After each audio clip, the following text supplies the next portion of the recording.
Avec le maître à penser, celui qui écrit des essais, des livres, qui voyage partout dans le monde, au périple de sa sécurité, aux dépens de sa sécurité.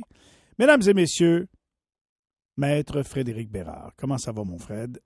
Hey, je suis content de te parler, Michel. T'es en forme, toi aussi? Oui, très en forme, très en forme. Cette semaine, ça va vraiment mieux, vraiment mieux. Vraiment. T'as l'air. Top shape. D'ailleurs. Ton sirop d'érable, écoute, j'ai une petite parenthèse. Oui. Ça se commande comment, ce sirop d'érable-là? Ça se commande pas. Parce que j'en vends pas, j'en donne pas. Je le fais pour moi puis pour mes propres besoins, mais tu me donneras ton adresse, m'en t'emporter. Parfait, c'est un bon deal. C'est la bonne réponse. Il n'y a pas de trouble. Quand on échangera ton skidoo contre mon sirop, on se fera un party. Écoute, il est tellement bon ton sirop de ce que j'ai compris que c'est peut-être moi qui va faire le bon deal. Bon, ça va en prendre peut-être plus qu'une cacane, mais on va s'entendre. La saison n'est pas finie, j'ai toujours espoir. Bon. La motion du vagin à Québec, 100 contre 0, c'est assez particulier. Raconte au monde, là, parce qu'il y a peut-être des gens qui n'ont pas lu et qui n'ont pas compris qu'est-ce qui s'est passé. Hey, je suis découragé, Michel. Tellement découragé, là. Aïe, aïe, aïe. Par où commencer? On est en train de réappliquer les mêmes patterns qu'on voit ailleurs, notamment au sud, c'est-à-dire aux États-Unis. Et les patterns débiles de désinformation débile, là, on est en train de réadopter ça au Québec. Puis ça fait pas nécessairement 5 minutes. Ça raconte une petite histoire, juste pour te mettre en contexte, là. Ça fait peut-être 2-3 ans de ça, 4 ans gros max. Tu connais peut-être Daniel Weinstock, qui est un prof en philosophie à McGill. C'est une de nos plus belles têtes, OK? Moi, je le connais, c'est un ami, là. C'est vraiment pas un épais, ce gars-là. Et il est lu à l'étranger, OK? Ça te donne une idée. Et dans une conférence qu'il a donnée, je pense, à Seattle, de ça, je sais pas, 5-6 ans peut-être, sur la question de l'exclusion du clitoris chez les adolescentes. Par sur exemple, la question de quoi? La question de quoi? L'ablation du clitoris chez les adolescentes. OK? Disons que la fille est hospitalisée, puis là, il s'est passé telle affaire, puis là, les parents veulent ci. Bon. Qu'est-ce qu'on fait dans ce temps-là? Le soir où je m'en vais avec ça, c'est comme la mise en bouche. Et là, Weinstock, dans sa conférence, il dit, il y a des gens qui pensent que ce serait une bonne idée que les médecins coopèrent parce que blablabla, blablabla. Moi, je suis d'avis que c'est pas une bonne idée. Puis c'est un philosophe, là. C'est pas Tidjo la banane, là. C'est un grand, grand philosophe.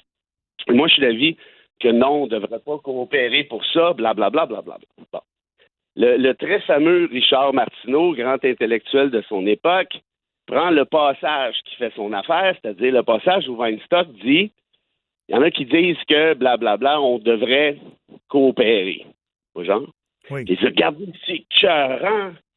Weinstock fait la promotion de l'ablation du clitoris chez les ados, mais c'est parce qu'il a dit le contraire.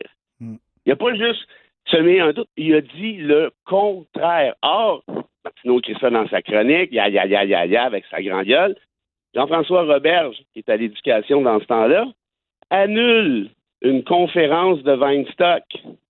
Hey, on va pas faire en sorte que des conférenciers fassent la promotion de la... Tu vois genre un peu? Et là, non, puis je la connais, cette histoire-là. C'est mon bureau qui a poursuivi le Journal de Montréal. Okay. Ils se sont rétractés parce que ça avait juste pas d'allure. C'était même pas proche. Puis Martineau fait ses excuses. Mais tu vois, le gouvernement du Québec fait pas ses vérifications. Il appelle pas Weinstock pour lui dire c'est quoi cette affaire de fou-là. Il va pas voir la conférence qui est en ligne. À rien. Il annule. Tu sais, ceux qui disent les woke, là, à la Martineau et compagnie, puis qui vivent fou avec ça, là, ils sont souvent les premiers à annuler eux-mêmes, sans faire leur vérif. Je ferme cette parenthèse-là. Il y a 4-5 jours de ça.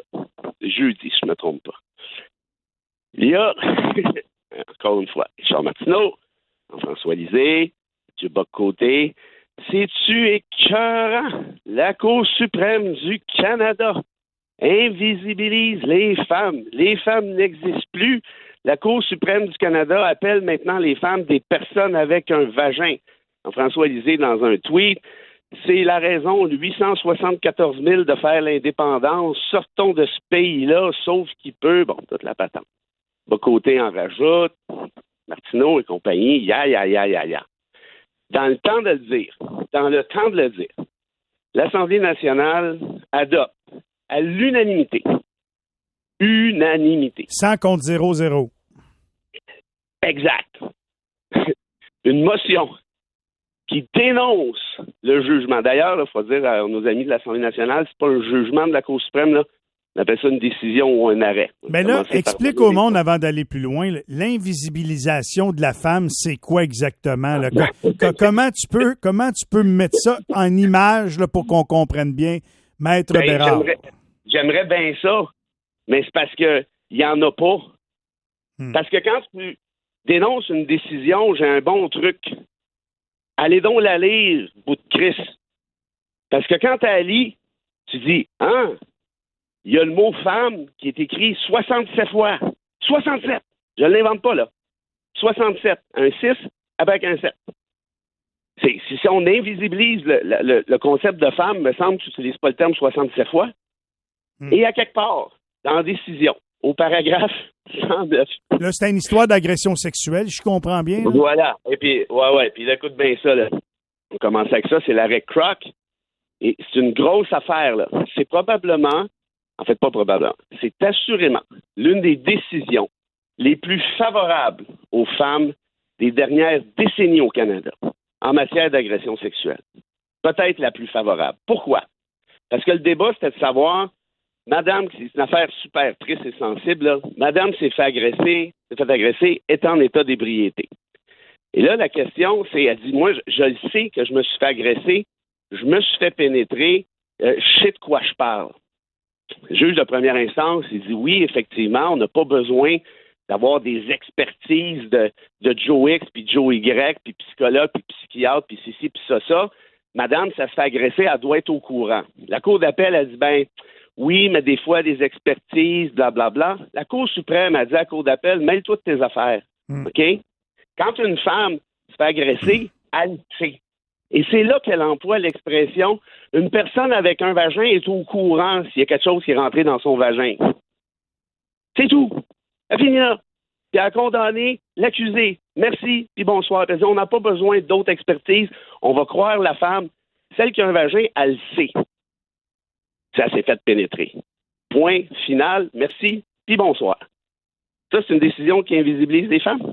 Fait que quelqu'un qui a parti en peur en disant, cette histoire-là invisibilise les femmes au point où l'Assemblée nationale est tombée dans le panneau pour se faire une résolution pour dire qu'on ne devrait pas utiliser le mot vagin, mais bel et bien le mot femme. Mais c'est plus que ça. La motion de l'Assemblée nationale, c'est d'aller planter la Cour suprême, d'aller planter cette décision-là. C'est un recul pour les femmes, on invisibilise les femmes. Et qui a déposé la motion? C'est la ministre Martine Biron, qui est une ex-journaliste de Radio-Canada. Je sais pas comment elle faisait ses reportages, là, mais ça me rassure pas bien, moi. Tu t'en vas planter une décision que tu n'as pas lue. Zéro pin bar. Il faut le faire, là. Puis François Legault, t'allais dire, non, j'ai pas lu le jugement, mais c'est important de défendre les femmes du Québec. Oui, c'est cool. Fait que toi, la lecture du jugement pour le bénéfice des 153 000 auditeurs de l'Outaouais, toi, tu l'as lu, le jugement, puis tu nous dis, ce jugement-là, cette décision-là, c'est une des plus belles décisions qui défend la cause des femmes. C'est la décision, moi-même, aller plus loin, là. J'en connais pas mal de décisions, je les connais pas toutes par cœur, évidemment, mais je connais quand même une couple. Je te dirais que là, c'est probablement, non, c'est assurément un point tournant en faveur des femmes.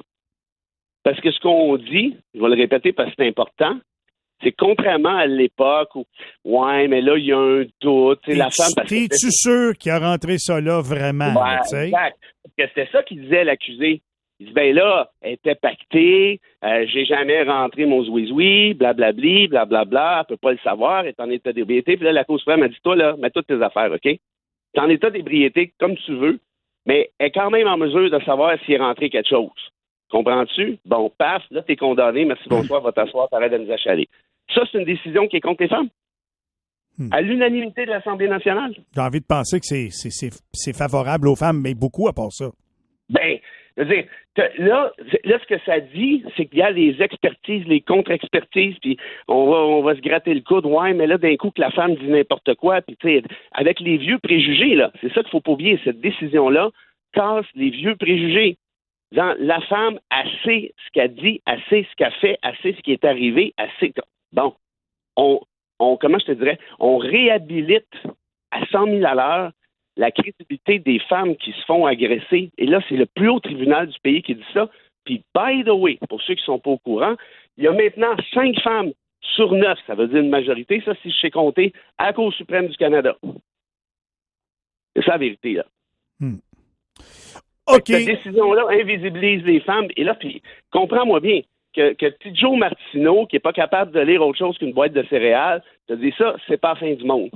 Mais que l'Assemblée nationale se base sur l'opinion de petit Joe Martineau sans lire la décision, ça commence à être gênant, là. Oui. Parce qu'on appelle ça des élus, là. Le message est assez clair, le message est passé. Merci de nous avoir fait la lumière là-dessus. Ça prend quelqu'un qui prend un certain recul, qui va lire le jugement pour bien nous l'interpréter. Je suis content que tu l'aies fait, mon Fred. Tu nous quittes-tu avec une petite citation pour ce matin? Celle-là, mon ami, là, est belle, est belle, est belle, est belle, est belle, est belle. Puis ça vient de Charles Bukowski, qui est un auteur américain. C'est un de mes écrivains favoris. Écoute, ce gars-là, il en a bavé toute sa vie, tous des petits jobs, des petits boulots de rien. Il a été découvert sur le tard, puis c'est devenu une icône aux États-Unis puis ailleurs dans le monde. Et c'est donc Charles Bukowski qui disait, je suis même allé dans un café littéraire à Bratislava, imagine-toi donc, en l'honneur de Bukowski. OK? Il est devenu international, décédé depuis un bout de temps. Bukowski disait ceci, quand je te dis que c'est un poète qui vient me chercher, là, tu vas très bien comprendre pourquoi. Te rappelles-tu, Michel, de qui tu étais avant que le monde te dise qui tu devrais être?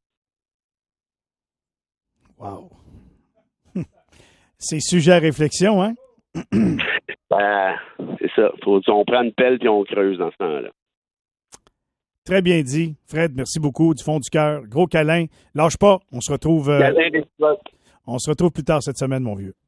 J'ai hâte. Salut tout le monde. Bye bye. Voilà pour Maître Fred Bérard. Ça se passe de mots, de commentaires.